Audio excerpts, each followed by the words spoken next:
We're back again. It's Atlanta Discuss. Yes, Atlanta Discuss. Before I told you it used to be every Friday, but now we're going to do it twice a week now. Events in the world, they change, they move fast. You go to sleep, by the time you wake up, there's war somewhere. The last time I remember about 2 years ago, we're talking, will Russia invade Ukraine? We went to sleep. Lo and behold, the Russians were, they were in Kiev already, in Kiev. So many things are happening all over the world. Just on November 29th, we had the World International Day of Elimination of Violence Against Women. It was a very, very big occasion all over the world. We didn't have the time to talk about it. We didn't have the time to celebrate it. Now, we made a vital statistic. So today we're going to talk about violence against women. And we have another very erudite, fantastic woman, well-read, articulate guest that's going to help us shed light on issues relating to violence against women and why we have to celebrate the International Day of Elimination against the violence against women, why it's important. And we're going to look at so many things. But let me introduce to you Dr.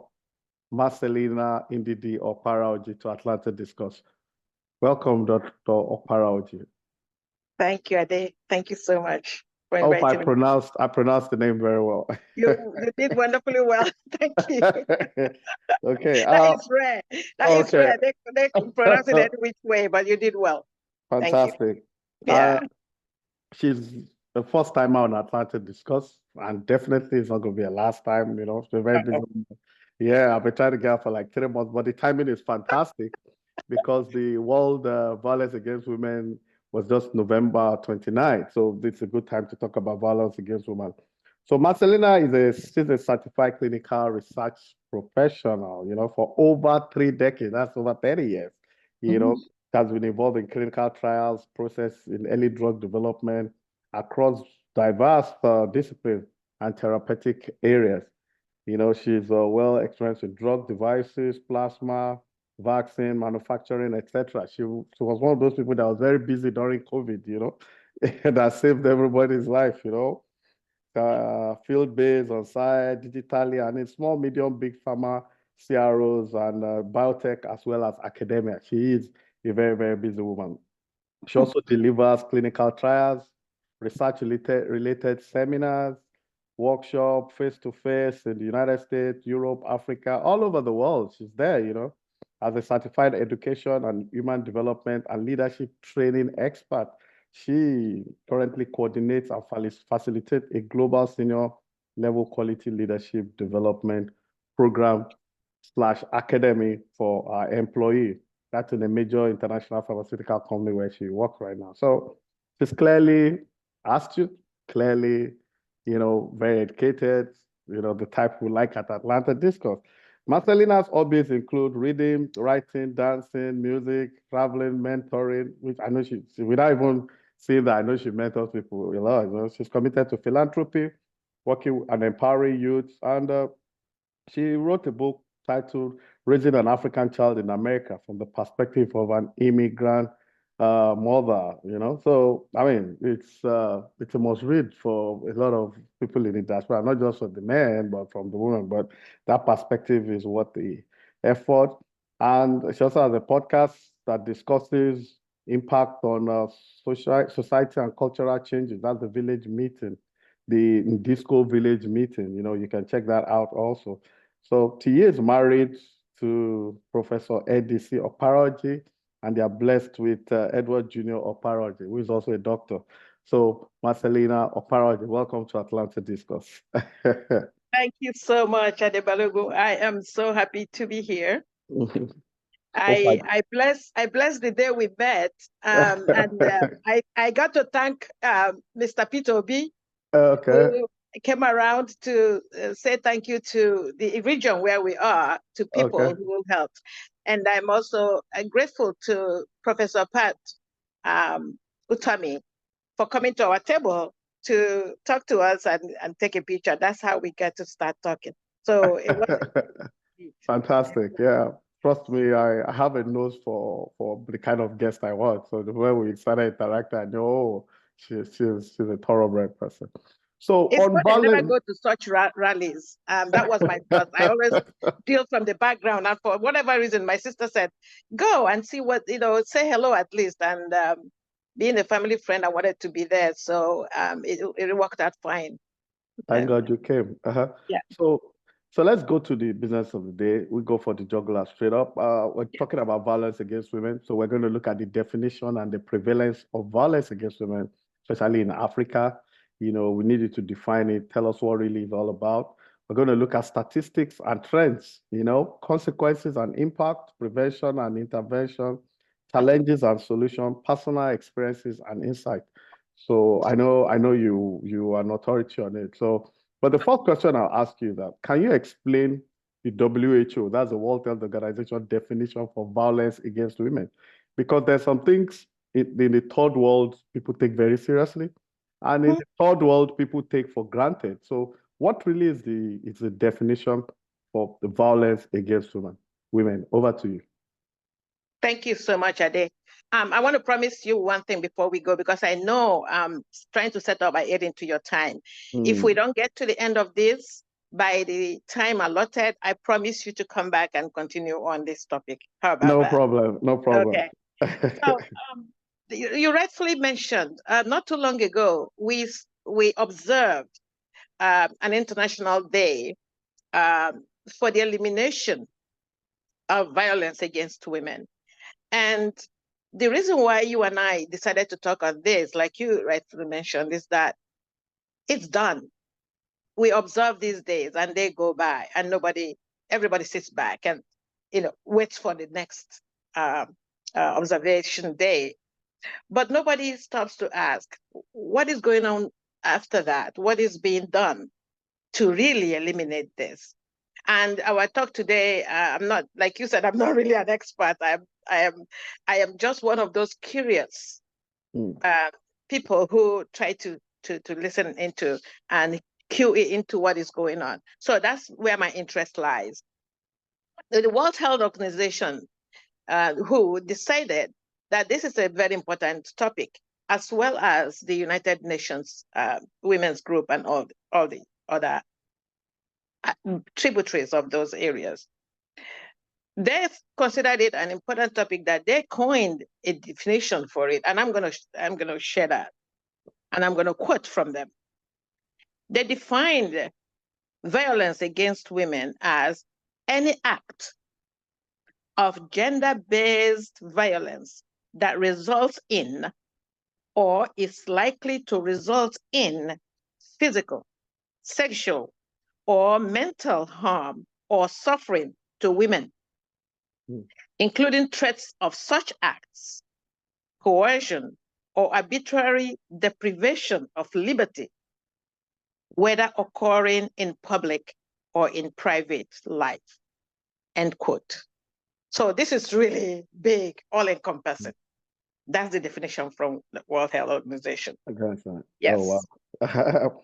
So what are the most common forms of violence against women worldwide? The most common form, I know you've said so many, but what are the most common ones? Because I know, for example, in Sudan, there's a war now, and a lot of women are committing suicide in Sudan because they don't want to be raped, Yeah, and I know that even in a lot of part of Africa, those things happen, people get away with it. There are no punitive measures and all that. So I know that's probably one of common way, but generally, from what you've heard, from what you've read, which ones are the most prevalent and the most common type? There are forms of them, and it depends on the region, but there are common themes all over the world. Rape, you mentioned, is one of them. But to just step back a bit, there are two forms of this violence against women. One that is committed by the intimate partner. This is, a person who this woman knows very, very well. It could be a friend, a boyfriend, a girlfriend, a significant other, husband, and all that. And they are committing this crime against them. And we have the other aspect, sexual violence by non-intimate partners, those who commit this rape that, outside those you have never met before or you meet for the first time, and our young ones are really being put in this area a whole lot. So those are the two categories of that. But you will find that the abuse, that violence against women takes so many dimensions. The beatings, the rape you got, the forced abortions, and much more. We're going to go deep into that, but let me not take a whole lot of time for you to ask me directly because I could go on and on on this topic. No, But you can go ahead. You can go ahead. Don't worry. It doesn't matter. You can go ahead. So the question that people ask is, how does this manifest? How do we know people, especially the women, are being violated or the violence is coming against them? Is by the way they appear, either by way of depression, by way of physical hurt, injuries, death. Can you imagine that we have about 38% of death occurring from violence against women, according to the records out there? And to show you how prevalent this is, there is a statistics out there, that data, not from me, but is the data collected from the year 2000 to 2018. We have about across 161 countries of the world, we have every 1 out of 3 women. Get that? 1 out of every 3 women are violated or is violated. And these are recorded ones. And so you imagine that across the world, and that's huge. And the funny thing is that these can be prevented. They are preventable. And they are mostly, not all the time, mostly directed to women. There are cases of few men having people violate them. Or I was going to get to that. Yes, but let's focus on the women today. Yeah, let's focus on the women. Yeah. So these are the things. We have 1 out of it. So 30% of women in the world, and the percentage of women birth in the world is huge. And just imagine 30% of them going through this. It's really bad, to say the least. So what are the risks? The risks are, you see people who are witnessing, again, I said depression, pains all over the place, women who are losing babies, pregnancies, stillbirths, because of being beaten or being, sexually violated. And that's just the list. Mental health issues are cropping up from all these violence against women. And it goes on and on and on. Homicide. So some of them, they can't take it anymore. So they take their own lives. And we got the other side of it is suicide. Sometimes they are beaten to pulp, and still that's not enough. And they get killed, so there's a lot of domestic suicide to that. I've talked about injuries. A lot of them lose parts of their bodies, their hands or their eyes, and some of them have acid poured on their faces for whatever reasons. But I know sometimes women can be a little bit that, but nothing in the world should make anybody do this type of atrocious things to another human being. That's what we're trying to get at. Interesting. When you were talking, I was going to ask you that, some men too get beaten by their wives and all that. But let me put it this way. I mean, and I'm saying it with all sense of responsibility, because these are questions that I've heard people ask, even in counseling and other areas in churches, I've attended and all that. That between people that are married, now, I'm not even talking boyfriend, girlfriend now, I'm talking on people who are married. Is it fair, I mean, to, let's say you force your wife to have sex, I mean, I've seen some men, we've read books, said publicly that, it's not usually a case of you're battering the woman. No, it's just a forceful thing. And some people will say it's a man's entitlement to have sex with you. Actually, a woman say no. So if you force your wife, I mean, you're not doing it at gunpoint, you're not battering. That is it the same thing as violence against women? I mean, it's the argument that so long she's not willing, it should not be done. Yeah, I have heard arguments about that, and I read through them to make sure. What I try to do in my podcast and even in my write-up is to have things balanced. Balance, okay. Nothing is just one way or the other. If you keep singing the praises of one side, you may not have heard the other side. True. So we try to keep it balanced by listening, and research does that. You do that a day before you even come up to interview people deep.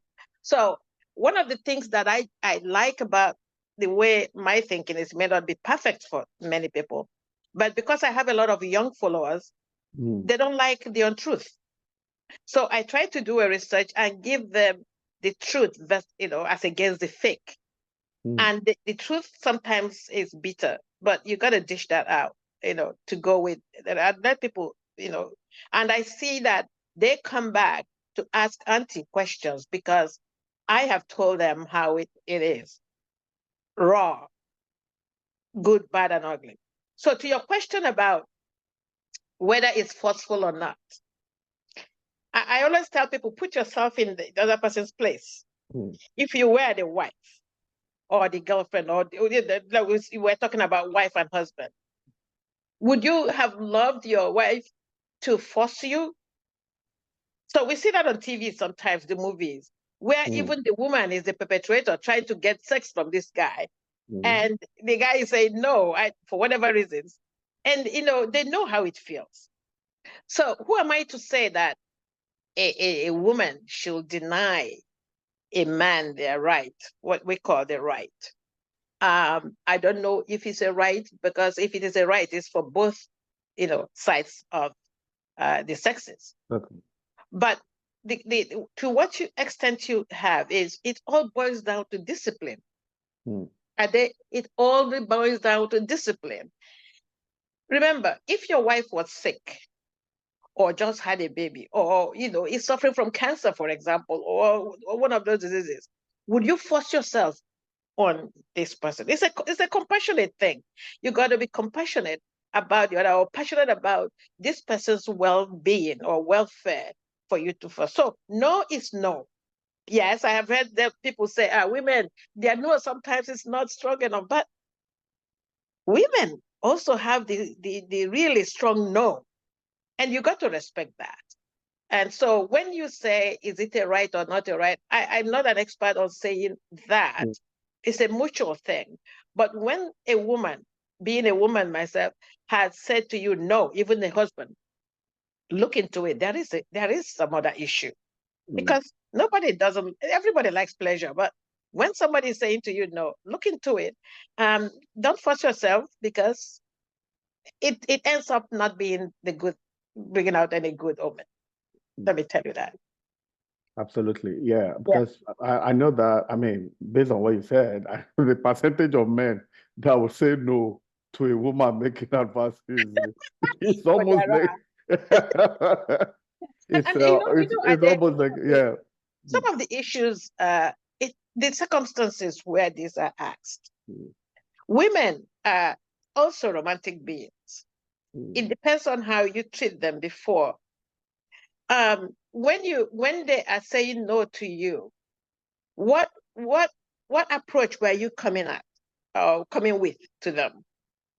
There are women who are approached when this person, their intimate partner, I'm trying to get away from husband-wife thing, but intimate partner, like they call it in mental health, IPV, is if you're drunk, you are under alcohol influence, you are on drugs, there are so many reasons why men, when they're in that condition and comes to the woman is bound to say, you're not in your right senses. I want the real you, not what you are under influence of. So in that case, I'm not saying it is all cases, but there are some cases where it's not just about the alcohol or drug or anything. There are some other cases or there are other reasons why this woman is not giving themselves up to who they have brought closer to them. Does that make sense? Yeah, to an extent, to a very large extent. And yeah, that's why we do what we do, and we keep it real also, but let's leave the home. Let's go to workplace now, as Yeah. in it's in a workplace environment, the dynamics are slightly different from the home, I mean, what you have is a boss, which could also be a woman in this instance, but that likes an employee, I know it's common that it's men that pounce on the women, but there are female bosses who that do it, even in Africa, even in Nigeria. So now the point I'm trying to make is that how does sexual advances, for example, in a workplace environment, of course, you're being promised something, and maybe promotion, more pay, or something like that, and you start doing it, then probably you don't get what you asked for. Mhm. Is it fair to put that within that ambience of workplace violence or that kind of thing, or exploitation, or to what? Maybe I should put it this way: is sexual exploitation part of violence against women? I would say it is, Yes, okay. although it's not embedded in the literature Definition. out there. Mm, Yeah, but I would say it is because you are dangling something. mm, It's like a bait to this woman or this human being, and saying if you don't do this, you don't get this. Tit for mm, tat. That is not humanity, really. mm, We don't, in the workplace. Yes, we've come across situations where no matter how competent this woman is, she's not going to get what she deserves or has earned. But not in many cases. You will see sometimes, and this is again where I say to the women, get your stuff together, because I have seen people who, if you can battle, and you and I, and in corporate America or in the world, you find that there are certain levels where when you get as a woman, you hit it. mm, There's no amount of anything you're going to do to climb without getting really beaten up a little bit, so to mm, speak. But you got to earn that. What the problem is that some women have succumbed to the fact that because you're a woman and you can flash this or that, you think it's a shoe in. And so the men take that bait and they act on that. And they're like, okay, I'll give you this if you give me that, And they use that, on every woman, because most of the women have succumbed to that. It is now the onus is on us women to say, no, I am going to get where I am supposed to get. Are you going to give me my worth? mm, Yes, the society will always talk down on any woman who has worked hard and find an excuse. And even my fellow women will say, how did she get there? She did this or that, not knowing that they earn it sometimes. So yes, it happens also at the workplace. But to what extent, I don't know. Just like it happens in schools, our mm, colleges are full of that intimidation. If you give me this, I give you a higher grade when they don't earn it. But if they have earned it, and the women in that position who have earned it fight with whatever they have got to say to you no. And you have seen that with the Me movement, Me Too movement, mm. where people are pushing them to such an extent that there's no, we are not going to allow that to happen. So yes, it's part of the whole thing we are trying to talk about. But it depends on how many people are talking about it, because not all the women that are subjected to that are coming forward to share their experiences. You understand what I'm saying? So the Yeah, statistics may not be. I understand. I mean, let's talk about prostitution now. I mean, Ah, well, people have been prostitutes unwillingly due to economic reasons. people have been prostitutes for, I mean, because it's a profession. I've been told it's the oldest profession in the world and all that. So much so that in a lot of developed world, it's a legal tender. It's a legitimate duty. They have accession, and recently in Belgium, there were some laws passed to favor prostitutes. If you harm a prostitute and all that, you have to protect them. They have a right to you cannot sodomize a prostitute because you pay a prostitute. There's so much, I mean, that's the first world thing, which is, I mean, now in the third world, which is Africa, which is our focal point of discussion anyway, a lot of these things are not, they're taken with a lot of levity, as in, people carry prostitutes, patronize them, you see the prostitute dead, or maybe for rituals, people who use them for rituals and all that. And if you look at the definition itself, I was just checking it that, a person, in particular a woman who engages in sexual activity for payment, so now the question I'm asking is that if you look at, let's say, third world, for example, do you think prostitution should be legitimized the way it has been done in developed countries so that the prostitutes in the third world can be protected more? Like I said, Belgium, France, there's a lot of laws, constitutional, issues that protect the right of a prostitute. It's not like that in a lot of Africa. It's not like that in a lot of, yeah. So do you think, I mean, Africans, we make prostitutes look like evil, that so it's not it's immoral, it's this. But developed world have since realized that, oh, look, it moves to an end. The definition said engage in sexual activity for payment, so economic. Do you think in Nigeria, for example, Sudan, wherever, I know it's in the Islamic world, they'll never do that, but I'm just saying for the purpose of the third world, do you think it should be legitimized? Do you think? Ade, that's really a slippery area we're going into, but we're going to attempt to. Well, we have to. Yeah, it's to touch it. What is that profession? It's called the oldest profession ever, in the right? world, yeah. In the world, and there's a reason for it because, like every other profession, they chose that. People chose to do that, and if you dig deep into research or literature, you find that there are benefits to that for both the service people and those who actually patronize them for whatever reasons. I am going to talk about it in general form because I don't have authority on that. What I'm going to share is that if they have chosen that, it's like you and I chose what we do, the careers we decide to go into, the professions we are into. When we go into those professions, we take the good and the bad, right? And for every profession, we are also saying people have every right within that profession. You and I also live in worlds where there are rights. There are certain things you cannot do or do within this profession. And I believe that prostitution, if allowed to be a profession by itself, should also have some rules to that those who are in that profession are also humans or human beings. And the protection also to those who patronize that profession, because that's a service. I'm not condoning anything, or I am not I'm looking for the word now, condemning any profession here.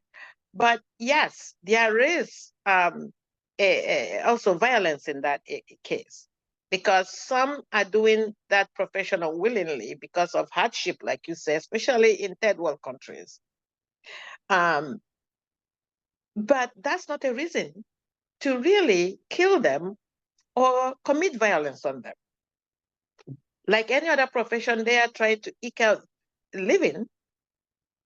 It may not be, in Africa, protected, but then you have the pimps, like we do in America, you have the pimps and all that, whether it's official protection or unofficial. I suppose this will look out for that. But then there is a limit to that. Just like we have the rules not to engage young ones that are underage in work or labor. You cannot also allow that in that profession, in the prostitution. That is child savagery, the way I look at it. So the violence mostly comes in when you force these young ones who have no idea really the right or wrong of what you're putting them into because of financial burden. They are going into a profession they have no clue what the dangers are out there looking for them. That's where the violence comes in. Does that make sense? Yeah, to a large extent. To a large Yeah. extent. I mean, Yeah, that's where the violence is. So you lure a young child of 13, 12, 13, 14, not even up to 18, and you tell them they're going to work, or you're going to help them. And because they come from a family or a poor background where they can't even have 3 square meals, and you're promising them, oh, I'm going to help you, so you help your own old parents, and you sell them into sex slavery. That is violence against women. That's why my question was, should it be legitimized? Should it be How do you legitimize child labor? No, How do I you mean, no, legitimize I'm that? talking I didn't call it child, I said prostitution. I mean, yes, in developed countries in the world, there are 13, 14, 15 years old that get married, and it's legal. They actually say, I'm not calling any countries name now. Yes, They will yes, say that I'm talking extremely developed countries, that they'll say yes. so long the parents consent to it, it's the child can get married. You understand? So if in those extremely developed countries, the 13, 14, 15 can marry with the consent of the parent, you understand? So it is assumed that 13, 14, 15 are good enough to be parents. I mean, the Guinness I Book agree. of Record, yeah, for record, I for the agree. youngest But mother, I think you is said it. 7, You 6, said or it, 9. Ade. Yeah. Yeah. So But that's you what I'm said it. saying. If they They have a have rules. law guiding them, let's say in They have Nigeria, laws. They have laws.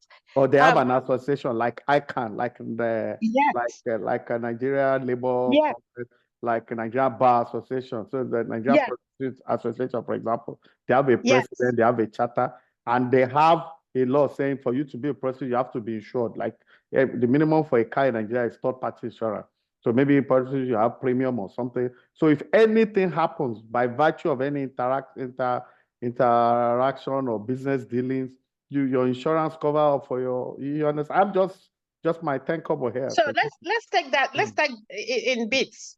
Okay. In this world, in these first worlds, or wherever it is that they have been given licenses and they're given protection, that employee in that profession, if anybody comes within inches of where this person is and tries to do something they don't like, they pick up the phone, right?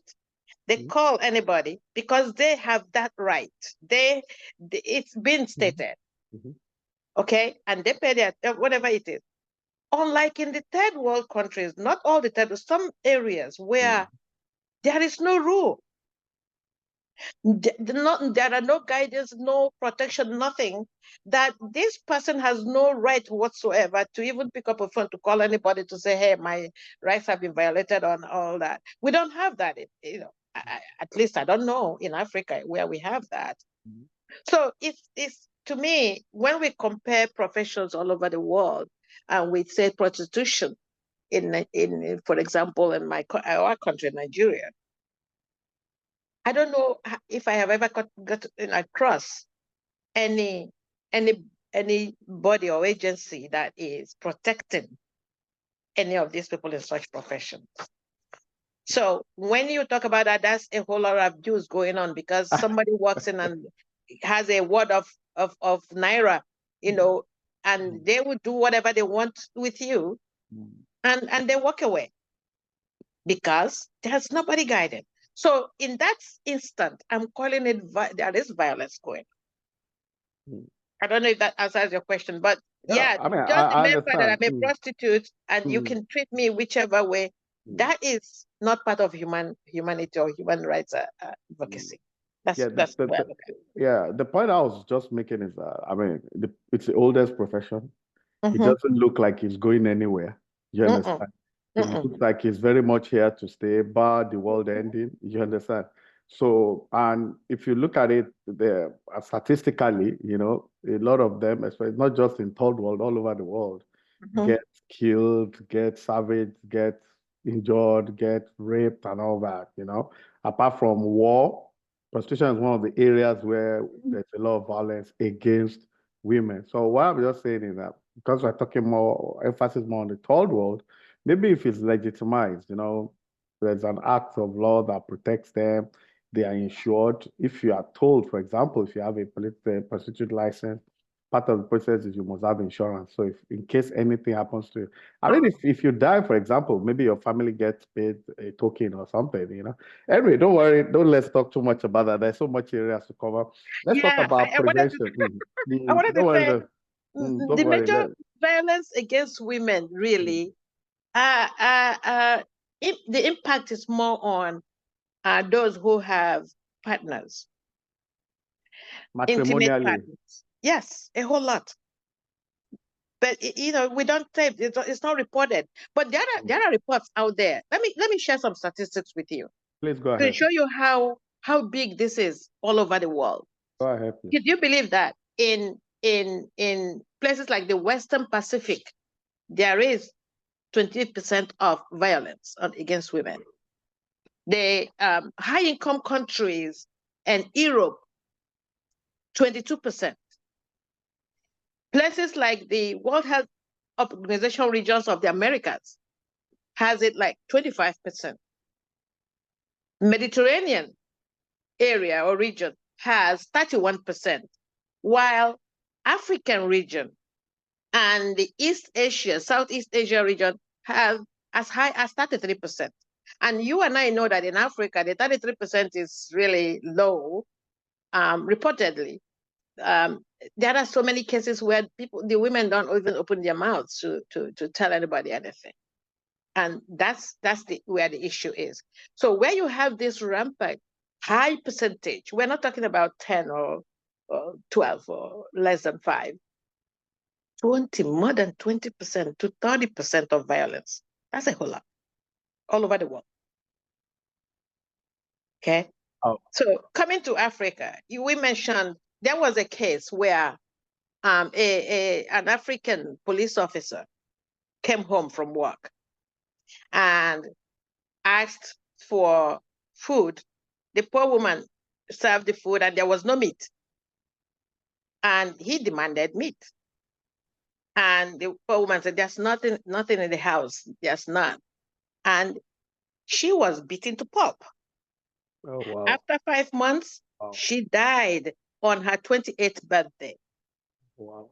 Meat. Oh, wow. So these are some of the things that come up. Little things. You and I have, especially in Nigeria, where we have stories, rumors of people being killed because of just little things. Women. So this is where we are talking about. But before we leave, I want us to touch on, we have touched about what causes that and all that, the consequences that we have women being killed and tortured and all that, and pain and depression. But how do we help? Because without giving an avenue where this violence stops, then we haven't done anything.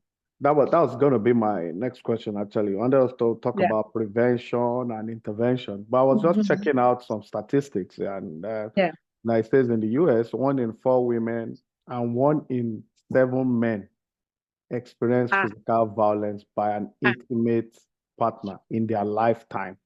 So for women, it's 1 in 4. For men, it's 1 in 7. So back to prevention and intervention. What can individuals, community, and societies do to help prevent this?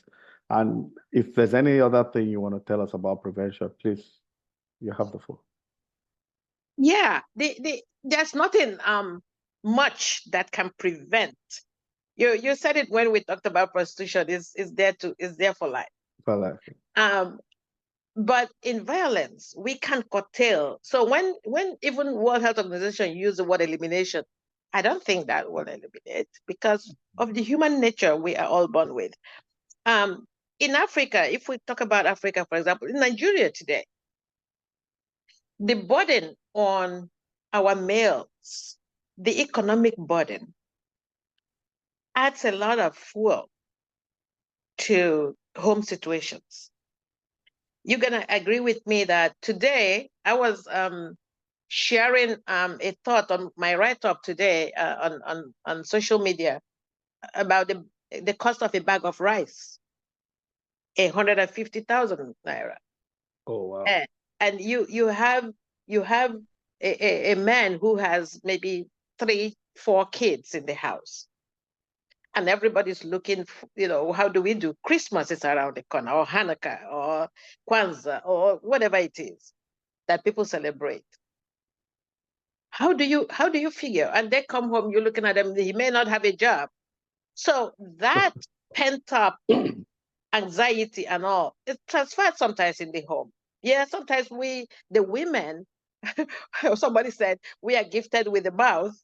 Yeah, but that doesn't mean that they could become punch bags. So there is always have to be a balance. One of my professors used to say, the marriage is like temperature gauge.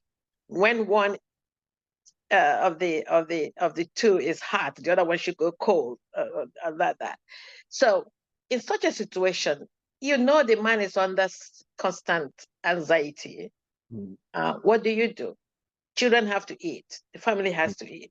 And these fuels that they don't have outside people to punch or do anything, they bring it home. So when they bring it home, any little thing, people do. So that is part of the problem. The government is not helping. There are no jobs. Things are out of whack, like some people say it. Inflation is at its worst. And people are not seeing the light at the end of the tunnel. So what do? How do they get out of that? So how do we solve that? The government has to have a say in it. So what did World Health Organization and United Nations together put in place? It's what they called Respect Women, RESPECT. It's like the song with the RESPCT. And each of them, if implemented, would really help in alleviating, not eliminating, because we're not there yet, alleviating a little bit. The R stands for relationship, strengthening the relationship in the family or between these intimate partners. Thank you. Communication is a key there. Without that relationship, this will continue. Empowerment of women. The statistics out there says that even women who had little education, even secondary school level, are able to find themselves, some economic footing than those who didn't go to school at all. I don't know how much that is true. I haven't looked much into that statistics, but or literature, but it tends to make sense that some of them, it may not be schooling in the 4 walls of the school, but to be educated, aware of what life is all about out there. It could be somebody who is out at the shade next to their houses selling. They have contacts with the world and be able to get stress out than bringing that home as well. You empower the women, you give them skills, you give them knowledge so that they can stand on their own sometimes. Services that are insured, I've mentioned the government here. We need those. Can the people have support system? Is there anything set up? You and I know in Nigeria now, we don't even have anything like that.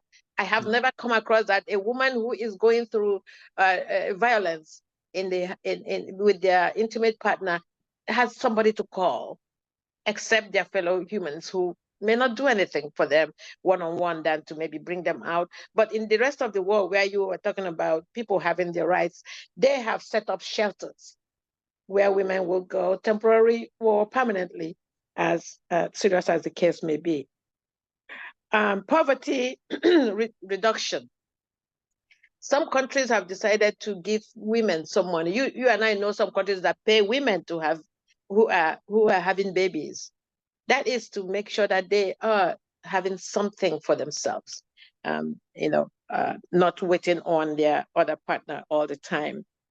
Enhancing the environmental structures we have, like the schools, is never too late to start teaching the young ones, because some of these young ones see this violence in the homes. Dad is beating up mom, or mom is beating up dad. Excuse me. And some of them think it's the norm. So they carry it to that. So you hear some people now beating their wives, saying, I used to watch my dad beat my mom. Is that a norm? So we start in schools to share that, to say, that's not the way to be a man, is not to beat somebody else up. Or the way to be a woman, a strong woman, is not to beat somebody else up. The workplaces, you establish some things for women who come to work and they're not focusing because of domestic issues of violence and all that. That every workplace you have, example in America, they have all those areas where, very, very privately or anonymously, where people could call and say, this is what I'm going through. The public also has places where people can go to. So the government can do something. The C is the child and adolescent abuse prevention. You would see also where this, partner goes from beating the wife to beating the child. So somebody has to take that child out of there. But in our cases in Africa, do we even have anywhere? Child protective services, I don't know when I heard about that. And last but not the least, they transformed attitudes, norms.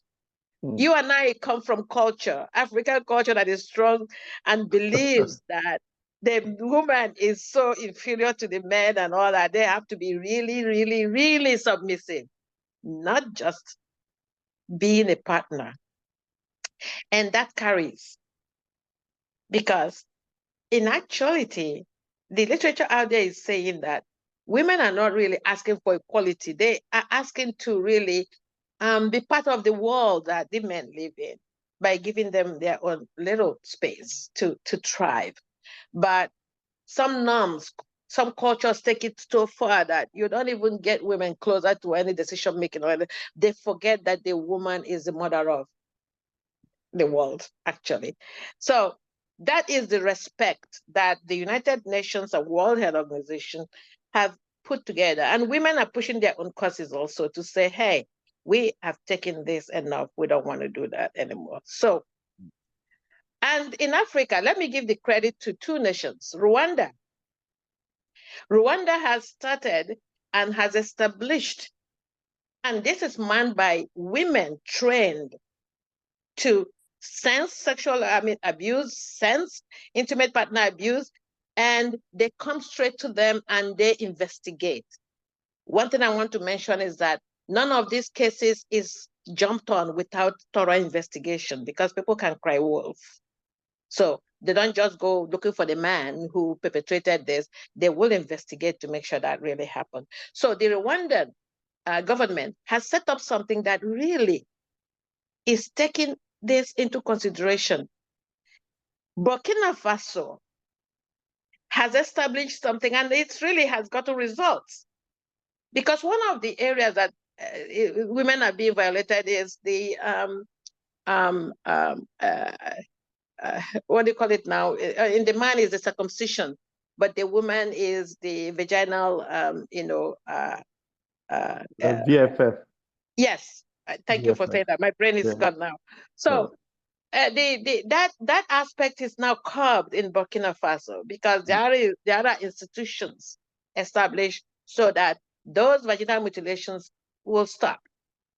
So if we can borrow leaves from these two nations, the rest of Africa, for example, and establish some of these. And also the legal aspect. Some of these things go to court and they linger because the women cannot pay the expensive costs of legal action, and they give them to people who keep for years. And you know that when these things are kept for years, the violence continues in wherever they are. So we have a whole lot of things to do before this is, alleviated, or, lower the statistics, lowered a little bit, not eliminated completely. Interesting. I like the way you captured it, you because you involve culture, and there's no way we can involve culture, and I also like the fact that you spoke about economic influence. There's poverty in the land. The man can't pick his bills. I mean, the African balance, a woman walks into the man that's watching TV, or, it's bad enough that the man is broke instead of watching news, and the woman says, your mate are buying cars for their wives. You are sitting here watching TV. The man that knows that is in dire straits gets annoyed. Maybe he wants the wife. Don't try it. If you say that again, right, then what will you do? You don't have money. You don't have bragging rights. You don't have money. You don't have anything. That kind of thing. And the rest is history. They unleash mayhem on both ways. Maybe the man overpowers the woman, but many of the times, this thing is just one physical stronger than one. It's usually a symbiotic fisticuff. No, but you know what they say, men are from Mars and women are from Venus, or is it the other way around? Something like that. We are made differently. We are made differently biologically and all that. We need to understand that, but sometimes we don't. What a man can do, all embedded in them. Some of them don't really talk that much, and some of the women, we go blah blah. But that none of this should give anybody any audacity. Absolutely. Yeah, I agree with that. Yeah. There shouldn't be violence against women. I mean, it's human. It's weak. It's that there's so many ways to deal with issues of matrimony when it comes to beating. Beating doesn't even solve anything actually. And unfortunately, countries that have laws and the police does not even enforce laws. Like Nigeria. Look at the guy they just arrested for defamation and all that. And we just found out that those laws are not enshrined or even embedded in the two states that's Lagos and Ekiti. So people are lawless with serious things. I wonder if we can, enforce if I saw a documentary, not even a documentary, a video that went viral of a policeman that raped a very young girl that was in their custody. And I think some minister or something was trying to fight it. I think she ended up losing her job. I mean, it's just a lot of baloney. But I do think there are bodies in Nigeria that they can call. Whether those bodies are functional or they are responsive is a completely different argument. But we have to say a big thank you to you rather, because you're very busy. Thank you. Thank you. I wanted to add one quick thing, Ade. Please go ahead. Is one of the things in our culture area in Nigeria, for example, and you mentioned before that prostitution doesn't happen in the Muslim community. I got to go there. But we have this marriage of the babies. An 80-year-old marrying a 12-year-old. I mean, it's. I'm not saying the culture. Everybody has their culture that works for them, but humanly, that is maybe something we could classify, as not a norm. It's child marriage. We have been talking about it, but where the line draws between culture and humanity is where we will always fight. Because people don't know when to grow. This is culture, but we have been changing culture forever. There was a time when twins were killed. We decided that's not a good culture. We need to change that. So some of these cultural things out there, norm, and that's why my podcast dwells on, African society and culture. What are we doing wrong? What are we doing right? I am one of the proponents of we keep our culture, but there are some that really, makes the eyes weep. We need to look at those again. And that majority of them are really manifesting in violence against women. All right. So what's the name of your, I mean, before you go, tell us the name of your podcast. Also mention the name of your book, the one you wrote, so that people can buy, look into it and Thank you. But let me start with my book. That was started all. My book is what is it again? Raising an African Child in America. And this was written about 4 or 5 years ago. I am still stuck on my second book because that was written on the perspective of the adults. I was trying to tell our kids, this is why your parents do what they do. This is all they know.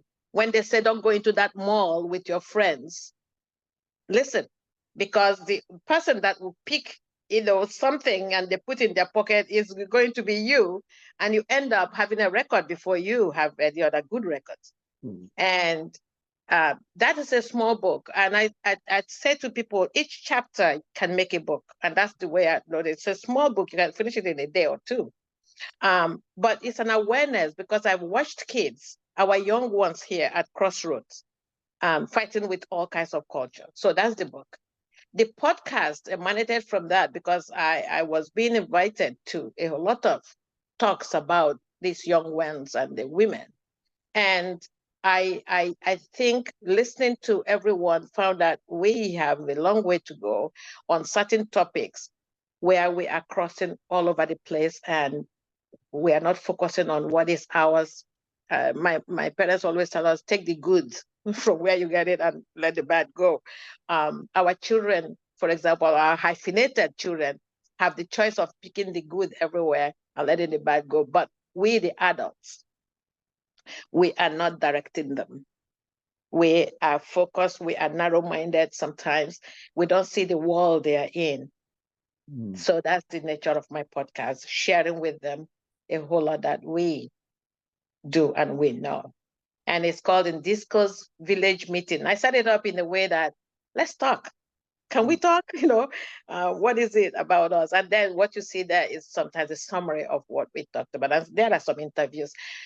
Next year, I mean to go live. Listening to my son say, Mom, go put them on TV. And I don't really like live, but I'm going to try that now because people are interested. I'm almost like you at 10,000 followers, which is great. Well, I really thank you so much for inviting me here. It's You're welcome. I mean, it's I've learned a lot already. It's just that the issue of violence against women is a major issue that has to be trashed. I mean, there are places they take these things for granted. It's already, even though it's violence, it's evil, but it's looking like it's a norm. Like in Sudan, with the young girls, women that don't want to be raped, committing suicide. I mean, that's terrible. That's huge. Yeah. I mean, one thing we have in common was that I was inspired by my kids to start whatever I'm doing also. Yeah, my children. My son accuses me of writing a book on him because I used to take him and his friends and I will listen to them talk. Oh, wow. And the struggles they go through. So like your children, yes. But I tell him it's not on you. It's not about you. It's about the collective. And today I have two, young ones that call me. I don't even know some of them. I've never met some of them, but they hear that you listen and they call, Auntie, I want to talk about it. You can't believe how many of them harbor secrets they don't tell their parents, but they are willing to tell you because you are not judging them. And so we have to find a way to push them back to their parents. You can say that again. I'm telling you. So anyway, Dr. Oparaoji, Dr. Marcellina Oparaoji, thank you for coming to Atlanta to discuss. We appreciate it. We know you run a very, very extremely tight schedule. So giving us this 1 hour is a lot. We thank you. To our subscribers, our viewers in the 7 continents of the world, we are always grateful. We don't take it mildly. Your followership and your comments and your message, your feedback, we look forward to hearing from you. Subscribe to Dr. Oparaoji's podcast. Yes, if you come to my Facebook page, Marcellina Oparaoji, you will find all the information. And let me apologize to you, the audience, for all my flaying of hands. I am passionate about this topic, so when I talk, you see the animation. It's Atlanta discuss. We like it natural, it's no old bed, and no problem. We look forward to having you again. Thank you so much once again. Thank you so much, Ade. Thank you. It's a wrap. See you next time. Like we said, Friday is not Friday. There's always an episode on Friday, but it's looking like we're going to be having 2 episodes a week now. So see you when next very soon. You hear from us again. Take care. Keep doing a great job. Thank you, everyone, for listening.